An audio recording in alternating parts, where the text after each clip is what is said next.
Olá, hoje nós estamos aqui numa iniciativa do Grupo do Fígado do Rio de Janeiro para falar sobre um assunto bastante desafiador no que tange a hepatite B. Eu acho que é um dos assuntos mais difíceis da gente abordar, um assunto controverso, mas eu acho que nós vamos ter aqui contribuições muito interessantes. Estou aqui acompanhada do meu grande amigo, professor Carlos Eduardo Brandão, que é professor da Faculdade de Medicina da Universidade Federal do Rio de Janeiro e da Unirio, e que tem uma experiência enorme em hepatite B, limita com esse assunto há muitos e muitos anos, e a querida Clarice, que é da Secretaria de Saúde do Estado do Rio de Janeiro e cuida da gerência de hepatites virais, isso também há muitos anos, tem ampla experiência com esse assunto. Então, vamos começar essa conversa. Eu acho que a gente precisa começar do início. Vamos procurar definir do que é que nós estamos falando.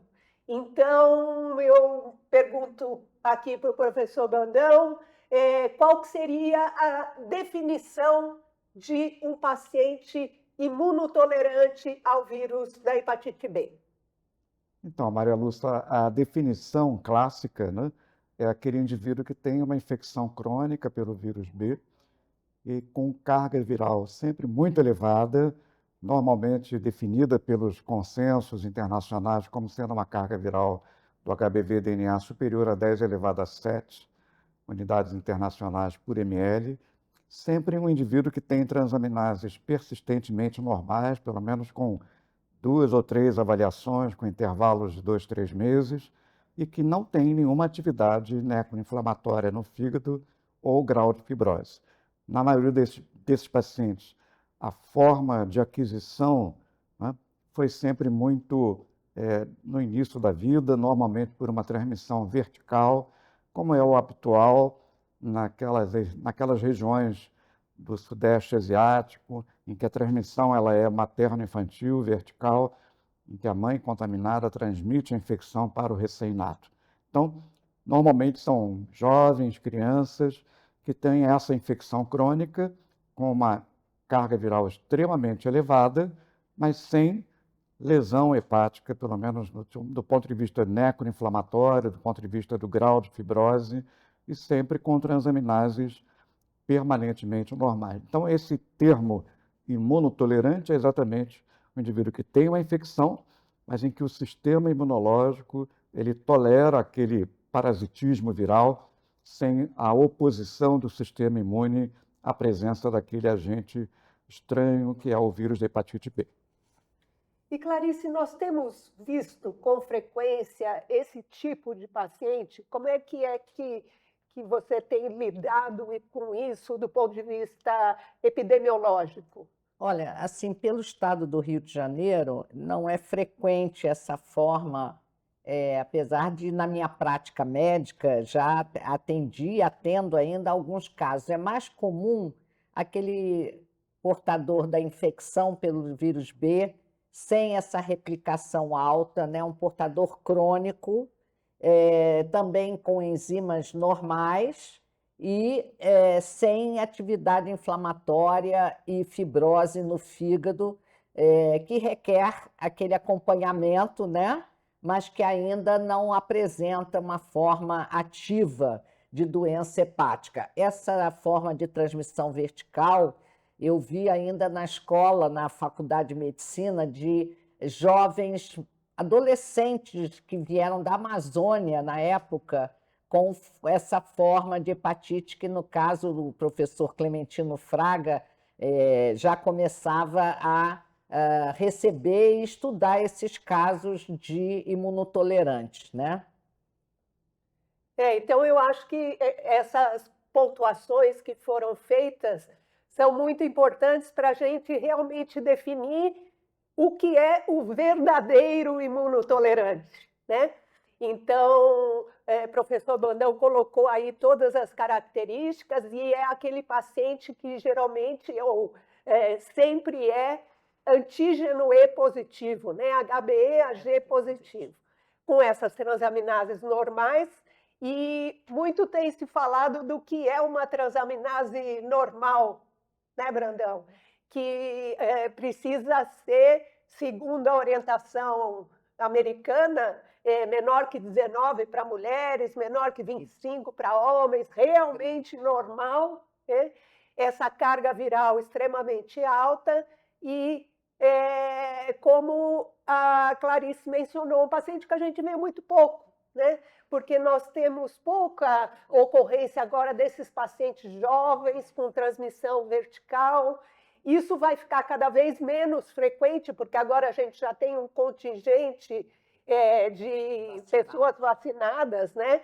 Muito difícil agora a gente encontrar esse tipo de paciente. Mas quando encontramos, aí vem a polêmica do que fazer com eles, né? Então, qual que é a sua conduta inicial, Brandão? Como é que você conduz um caso quando você acha que é, de fato, um imunotolerante? Vou te colocar a situação de um jovem de 28 anos que aparece para você com essas características que você mencionou. O que você faz? Então, nessa situação de um indivíduo com menos de 30 anos de idade, imunotolerante, HBe, AG positivo, carga viral elevada, com transaminases persistentemente normais, os consensos, os guidelines, eles recomendam que esse paciente seja apenas acompanhado, monitorado. E aí há sempre essa grande questão, né? Monitorar o indivíduo por um longo período de tempo.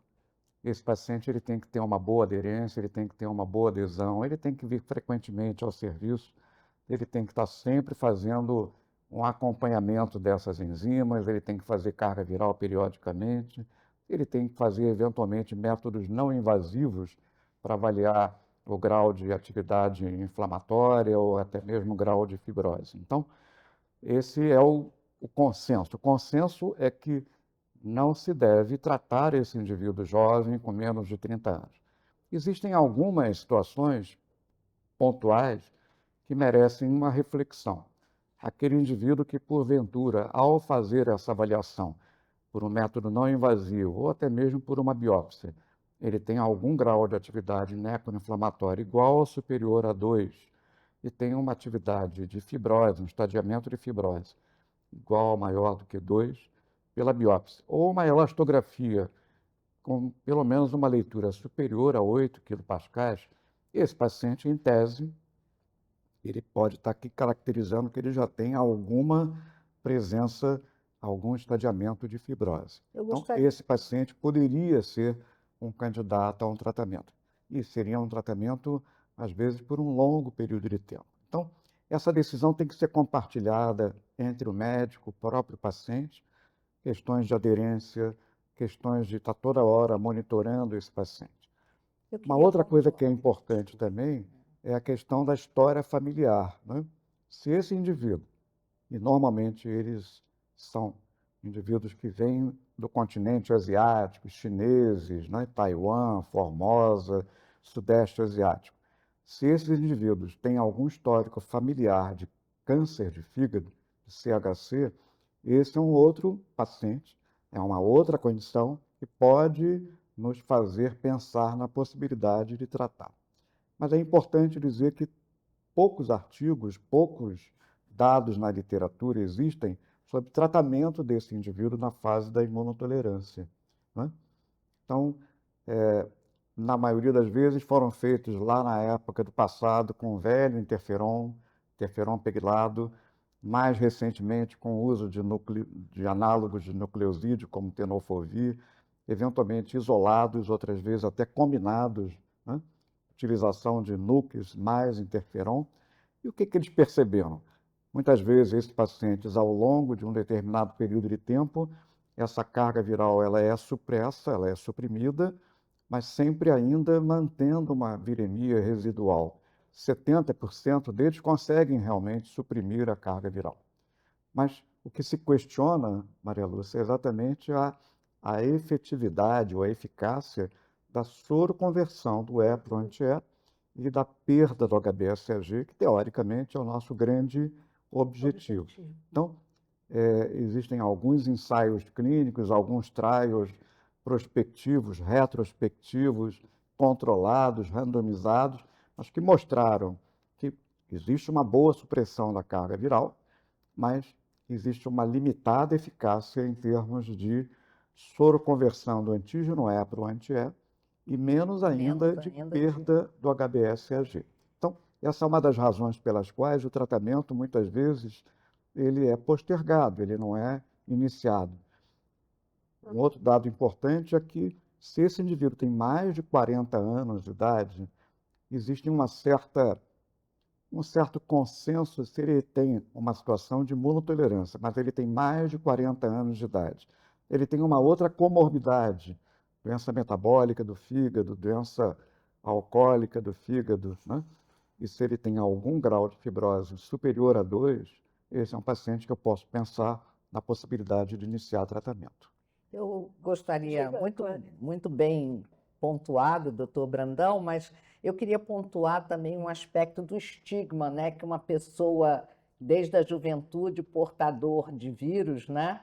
Em relação até à questão dele ser um potencial transmissor do vírus, né? Alta carga viral, por exemplo, na transmissão sexual sem preservativo, sem uma proteção, com certeza pode contaminar outras pessoas. Quer dizer, teria que procurar parceiros vacinados e pensar também na questão da formação da família, procriação. Então, eu acho que essa conversa conjunta com o paciente deve ser muito valorizada, porque existe uma questão, como se sente. Eu tenho moças que se contaminaram, que não têm indicação de tratamento e que sofrem muito com essa situação, porque a gente aqui está falando dos conceitos técnicos científicos, mas a gente também, dentro da oferta no SUS da medicação, que é praticamente o que existe, a gente obedece o PCDT, que é o protocolo clínico, né, de diretrizes terapêuticas do Ministério da Saúde, que nem sempre estão incluídos. Algumas das suas colocações estão, sim, né? Se o paciente tem mais de 30 anos, se tem história familiar, mas nem sempre a questão até profissional. Por exemplo, eu já atendi, né? Não só médicos, enfermeiras, portadoras, e que, felizmente, agora já está incluído nessa possibilidade de tratamento com as drogas oferecidas gratuitamente no SUS, né? Eu acho que esse ponto também social deve ser também muito observado, né, nessas indicações. Eu acho que é muito bem pontuado, né? Essa questão aí da transmissibilidade, né, que esses pacientes têm. É interessante esse assunto porque a gente tem várias questões para tratar e para não tratar, né? Entre as questões para tratar, certamente esse potencial transmissor do paciente é importante, o antecedente familiar de carcinoma hepatocelular ou uma comorbidade presente, são todas razões importantes para tratar. Por outro lado, a gente teria talvez argumentos para não tratar pela baixa resposta, que de fato com as estratégias habituais a gente tem, né? Muitas vezes o HBV-DNA não chega a ficar indetectável, a soroconversão E anti-E ocorre num percentual muito pequeno de casos, a não ser que se use estratégias diferentes, como o Brandão mencionou, né? Só tem algumas coisas que talvez a gente pudesse tirar da frente nessa escolha entre tratar e não tratar, e que já foram muito levantadas na literatura, que se a gente não tratar, nós estamos aumentando a chance do carcinoma hepatocelular.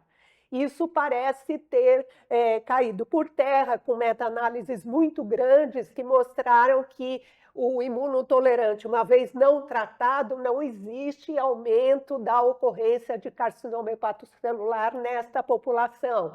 A outra coisa seria que a doença vai progredir, vai ter um desfecho pior, isso também meta-análises mostraram que não. Então, eu acho que esta sua colocação, que tem que ser uma decisão individualizada e compartilhada, né? E que nesta linha também que o Brandão colocou, de ponderar muitas coisas e tomar uma decisão bastante personalizada e individualizada, né? Que é o caminho que a gente está tendo na medicina, né? Apesar dos guidelines, das taxinhas, do vai para cá, vem para lá, a gente vê que, na verdade, a gente precisa individualizar a conduta, né? Então, pergunto novamente para você, Brandão, se você realmente for instituir um tratamento hoje em dia para um imunotolerante que você achou que precisa tratar, o que você faria? Qual é o seu planejamento terapêutico? Então, até ainda em relação àquele comentário da doutora Clarice, né, a questão da estigmatização, né? Eu recentemente li um artigo que foi publicado que exatamente comentava sobre tratamento de imunotolerantes na Coreia, ou na China, uma coisa assim, um trabalho asiático, em que ele pegou pacientes, quase 260 pacientes, definidos como imunotolerantes, HbE positivo, carga viral elevada, transaminases permanentemente normais e com menos de 40 anos de idade. E ele pontua no artigo que o que levou muitas vezes à motivação do paciente para iniciar o tratamento era o estigma. E ele se sentia muitas vezes estigmatizado no trabalho, se sentia estigmatizado na escola, na família, que as pessoas de alguma forma o viam como uma verdadeira fonte de contaminação. Então, para esses indivíduos, por uma questão social, até profissional, eles ofereceram o tratamento. E dividiram esse trabalho em 3 braços. Um grupo controle, não tratado, apenas seriadamente acompanhado. Um grupo tomando apenas o NUC, só o análogo nucleosídeo, no caso era o tenofovir. E um grupo que eles fizeram uma terapia de combinação, usando durante 12 semanas interferon pegilado. Talvez como uma tentativa de uma imunoestimulação, uma imunomodulação. E depois uma continuidade até 48 semanas de tenofovir. Então, era um esquema combinado, interferon pegilado mais tenofovir. E alguns daqueles pacientes que desejassem poderiam continuar com o tratamento com esse análogo, né, por mais um ano, até completar 96 semanas. E o que ele percebeu? Que houve uma supressão da carga viral em torno de 77% dos doentes, quer dizer, uma supressão da viremia relativamente alta e até um pouco em discordância do que a literatura falava, né, uma taxa de soroconversão do HbE para o anti-E ao final de 96 semanas de 17%, né, e uma perda do HbS-CG em torno de 11%. Né? E aí ele fez uma análise desses dados e ele considerou que várias variáveis poderiam estar influenciando essa resposta até um pouquinho melhor. Primeiro, o uso do interferon pegilado como um imunoestimulante, tentando melhorar a defesa, melhorar a resposta imunológica, celular e humoral desse paciente. Segundo, o uso de um análogo nucleosídico muito potente, como o tenofovir. Né? E terceiro, ele verificou que esses pacientes que fizeram a soroconversão do E para o anti-E e a perda do HbS-CG eram predominantemente por uma análise do HbS-CG quantitativo, aqueles que tiveram uma profunda depressão, uma profunda redução do seu HbS-CG quantitativo ao final de 48 semanas. Então, mostrando que talvez a gente tenha aí nessa luz no final do túnel uma arma, um marcador, que a gente pode até pensar em utilizar, não é tão fácil de ser usado na nossa prática clínica, que é a quantificação do HbS1g naquele grupo de pacientes que você vai tratar, que talvez essa redução da titulação do HbS1g quantitativo, ele pode te dar uma orientação de quem vai efetivamente ter essa resposta sorológica. Exato. E eu acho que uma outra coisa que é importante a gente pontuar, que mesmo tratando com os nossos esquemas habituais, a gente sabe que a carga viral não vai ser zerada. E esse paciente vai continuar sendo, eventualmente, um paciente que vai ter o potencial de transmitir a doença, né? Então, lembrar sempre dessa poderosíssima arma que a gente tem, que é a vacina, e de vacinar todos os contactantes desta pessoa, né? Porque esta é uma forma de prevenir, né? de bloquear de transmissão. A transmissão. Então, eu queria falar um pouco, você falou do Sudeste Asiático, a gente sabe, né, que tem famílias inteiras, algumas até dizimadas, né, pela hepatite B, com hepatocarcinoma. Mas, por exemplo, lembrando aqui, né, os nossos colegas da região norte falam que ainda é bastante prevalente em áreas muito remotas. E aí eu acho que nessa população portadora de HbSAg, o tratamento deveria ser dispensado independente daquelas outras formas, indicações, quero dizer, de atividade inflamatória, de enzima, e porque a dificuldade dessa população ribeirinha, ou adentrando populações até indígenas, isso não quebra o elo da transmissão, não só interpessoal, sexual, mas como a vertical, né?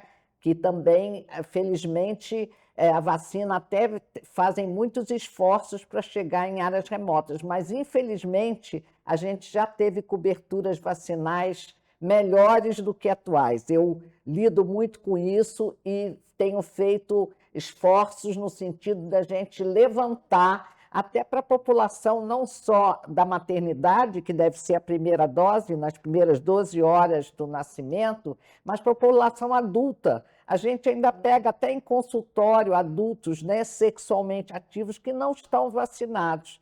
Então, isso que a Maria Lúcia falou, eu acho que prevenção sempre será a melhor medida, né? Melhor controle.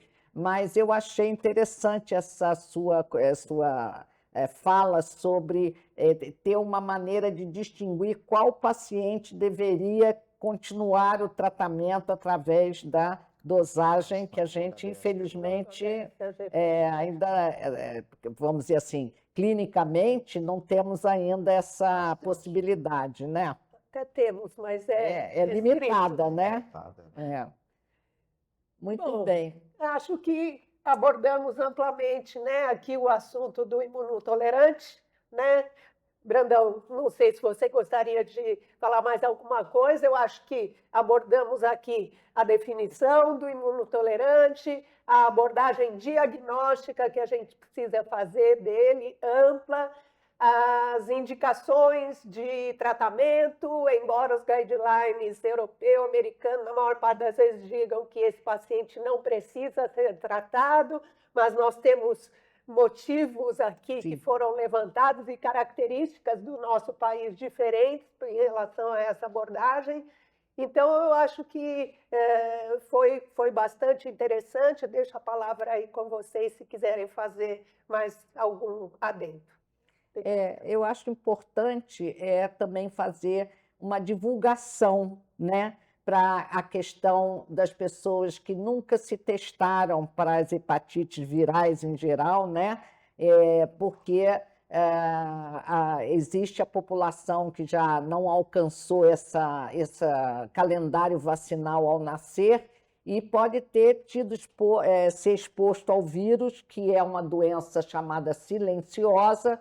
Então, acho que deve divulgar essa campanha, né, de conscientização, de fazer o teste. Quem não vacinou ainda e não tiver, lógico, o vírus confirmado, se vacinar. Eu gostaria de deixar essa última mensagem. Muito bom. E a mensagem também que eu acho que a gente tem que deixar para os colegas é que essa decisão do tratamento do imunotolerante, ela tem que ser compartilhada, tem que ser uma decisão individualizada com o seu paciente. Você imaginar que você vai ficar tomando tenofovir ou até outro análogo qualquer. Alguns trabalhos fazem até terapia combinada de tenofovir com entricitabine, que é o Truvada.